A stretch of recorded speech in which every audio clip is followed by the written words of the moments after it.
So before we get into the topic on restitution for abortion, which probably has your head spinning, but it'll be clear as soon as we get into it, I want to bring your attention to the fact that I am in Ukraine doing the work of the Lord. And I depend on your donations to pay my rent, to buy food, for medical, the pharmacy, whatever is needed here, and for ministry finances, like traveling to the cities around and preaching the gospel, or meeting at a coffee shop to preach the gospel, things of this sort. But especially, most importantly, for my rent and my food. And the rent is due in about a week, so I need your donations. So if you have it in your heart, go ahead and go to the link in the description down below and donate. Now, on with the lesson. So this isn't so much a lesson today as it is a proposal. Now, I do not talk about social issues and political issues on this channel, except for things such as pornography, maybe ASMR or something like that, but that's related to what you encounter on a daily basis. This is going to be one of those rare videos that you're going to hear me talk about a political issue and social issue. And this is going to be a suggestion for something that is missing in this that will help reduce the amount of abortions and also bring social justice to the fathers of those babies who are murdered. So you already know my take on abortion just by the wording that I use. But hang in there if you are pro-abortion or on the fence. I want you to listen. Now, I know it's not popular to actually sit and listen and consider what someone else is saying who you don't agree with, even if you don't disagree with them. If you don't agree with them, you just don't take the time to listen to them. You're not patient enough. There is no such thing as patience today. And there's definitely no such thing as search for truth, even among Christians. So I'm calling you as a Christian to listen. Pay attention to what I'm going to say. And by the end, I think you're going to be on my side with this. A woman consents to sex, knowing full well it carries the biological consequence of pregnancy. Now, even that as a setup for talking about abortion is controversial, because every woman and their mother who wants to argue for abortion starts out with rape. They do. Try it. Find someone who you know or suspect are pro-abortion. Sit down and say, well, why should abortion be legal? First thing they go to is rape. A rape victim, which is actually extremely rare. The abortions are usually from women who have consented to sex. It's very rare for one of the women having an abortion to be the victim of a rape. Now, we're not talking about SA, sexual assault. We're not talking about that, because today women call everything sexual assault. If you look at the woman in the gym, even passively, he sexually assaulted me. They are absolutely insane. They are insane. And they are the problem with the relationship between the sexes. All right, but that's a whole nother issue. You've heard plenty of videos on that. I won't go over that. So let's start with the woman who consents to sex, knowing full well it carries a biological consequence of pregnancy. Later, she effectively revokes the consent by rejecting the responsibility for the consequences. She claims a right to withdraw from the outcome by aborting the child. So she had consented to sex knowing that pregnancy was a possibility, and it actually became a reality. So then she tries to withdraw the consent that she already gave by unilaterally deciding to abort the child. It's a denial of the original consent and an evasion of the accountability for a known natural result. So what is happening is a robbing of the man of the fruit of that consent. They entered into the sexual act with the consent of both, and the man is expecting to have fruit if there's pregnancy. So the man expects that there might be a pregnancy from this consent and this act, and therefore a fruit from that, a child. She has robbed the man by aborting the child, especially if it's done unilaterally, meaning by her own choice without consulting the man.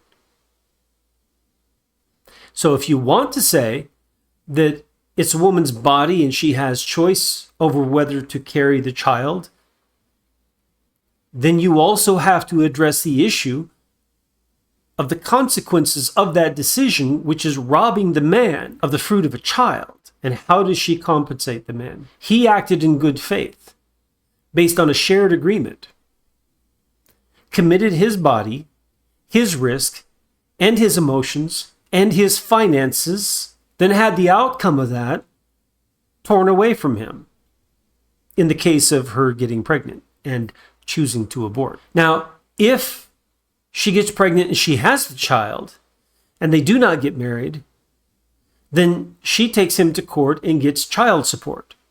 And the court orders him to fulfill the obligation that is the consequence from his consent to that sexual act and the result of it. Where is the accountability for her if she chooses to abort the child and rob him of the fruit of that consent between the two of them and that act? He had the outcome torn away from him. He was robbed. He had no power to veto that. Okay, but if he doesn't have any say in it, that means that if she does that, then she owes him. She must pay restitution. Right now, the man has no legal voice in whether the child that he helped create lives or dies. Even if he desires that that child live, he can be completely excluded from the decision, and often is. But if the child is born, he's forced to pay support, regardless what he wished. Even if he didn't want to keep the child, even if he wanted the mother to abort the child, if she has the child, he's forced to pay child support. So what I'm saying is that the woman must pay, not even a question. The woman must pay restitution to the man if she has an abortion without consulting him. Or if she consults him and he says, no, I don't want you to have an abortion. In either of those cases, she must pay restitution. She must. For there to be justice in this particular situation, she must pay restitution for robbing him of a child. And that can be quite expensive, because a child represents a lot of value to a parent. Of course, you're paying a lot into the child as it's developing and forming, growing, becoming a productive adult.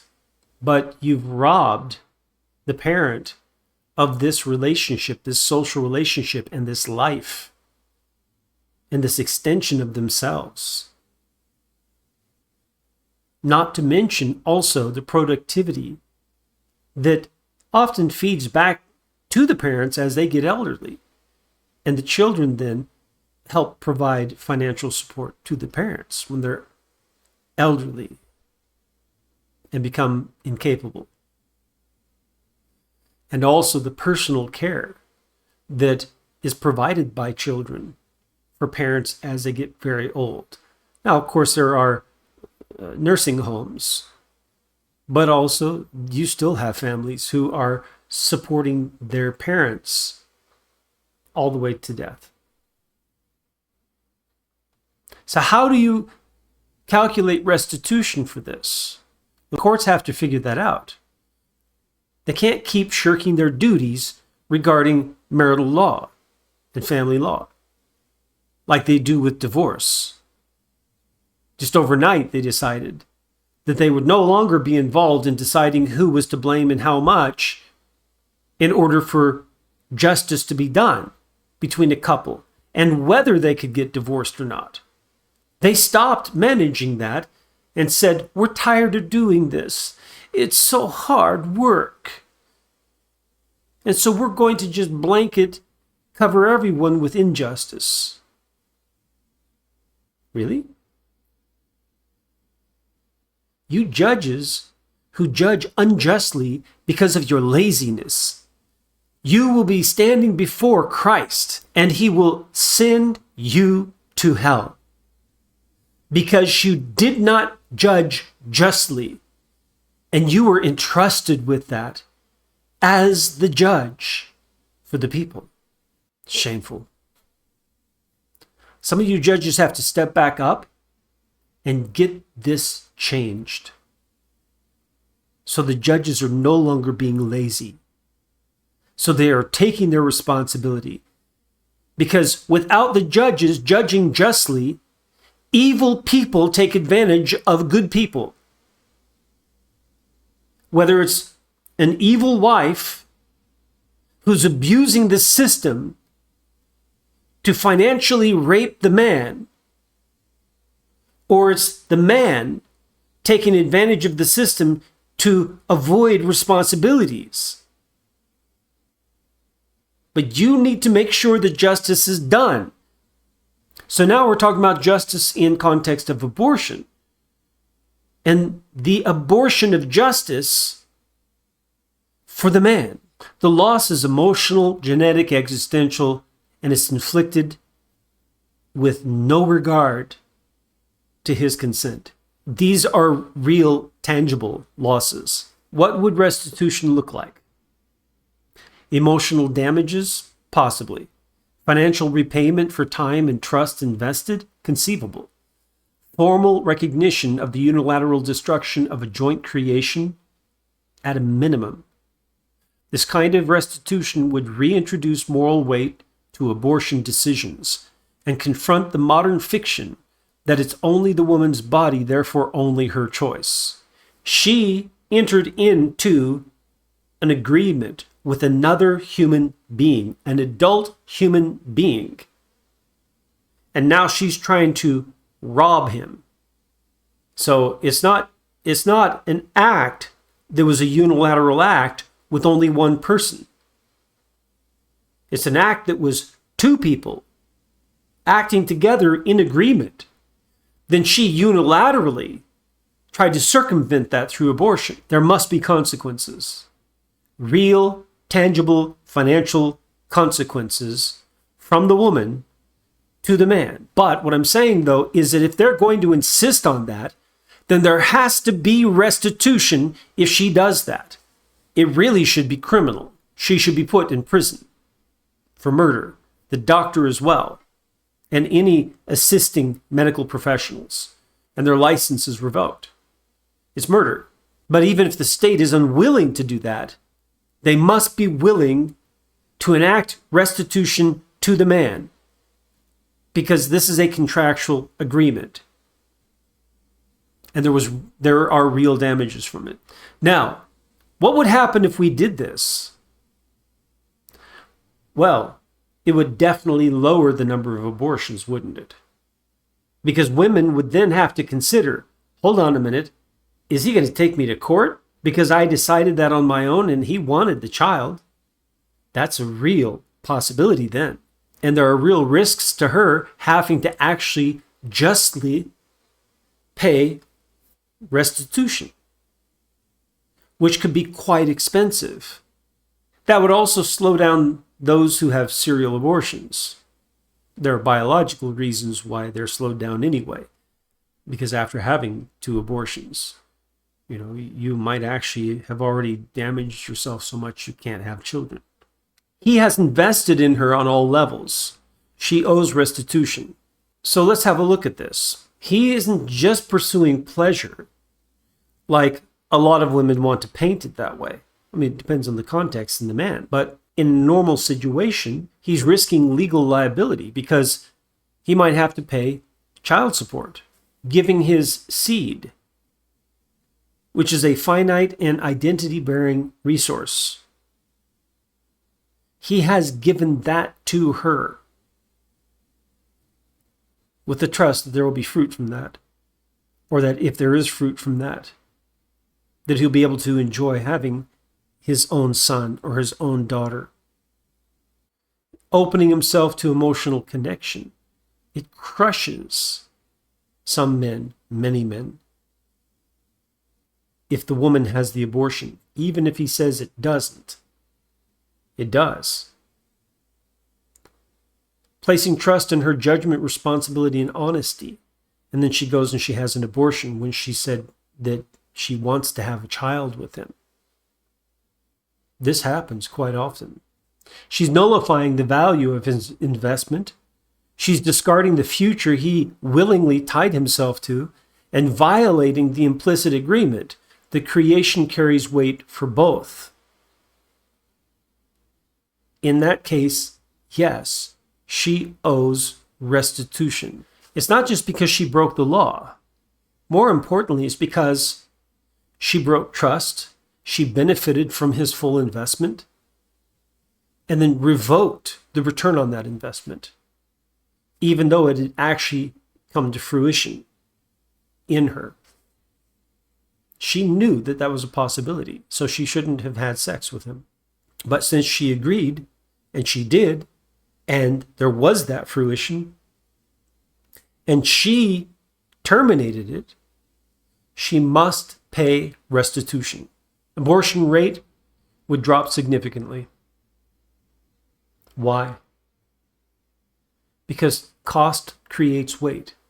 It forces you to reflect on whether you're going to do that action or not. It brings consequences that line up with your responsibility. Right now, abortion is framed as a right without a duty, a choice without consequence, and often a convenient escape from accountability, with the man having no say and no recourse. But if women knew that they would owe restitution for denying a father his offspring, damages for severing a biological legacy, or compensation for emotional and existential loss, or even financial loss, suddenly abortion becomes a decision with weight, not just willy-nilly freedom. You have obligation. It's a social obligation that you entered into voluntarily.